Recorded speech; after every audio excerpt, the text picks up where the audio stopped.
করে ভেঙে দিয়েছে গোলটা। নাই তো গোল, গোল গন্ডগোল হয়ে গেছে। ওই যে আবার ভুড়ির দিকে নজর গেছে, ভুড়ির দিকে আবার নজর গেছে বেটা। থাপা মারবে ওই কেকের। এইবার বড় কেক গেল। এই গপু থাপা দিয়ে দিয়েছে গপু। এই সর, আর কেক নিয়ে ফটো তুলতে হবে না, ও উঠে বসেছে। এই যে বাবা, এই যে এই যে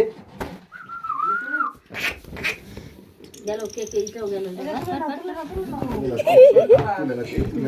আমার দরকার নেই, তুই খেয়াল বেলুন দিয়ে আমার কেক এইদিকে হাসি দিছে, দেখ বলদাটা খেলবে খেলবে। ঘুরাই দে তো বডিটা। মাথা দিয়ে খুলে গেছে। দেখি একটু শান্তা জামা প্যান্ট সব ক্রিম আটকে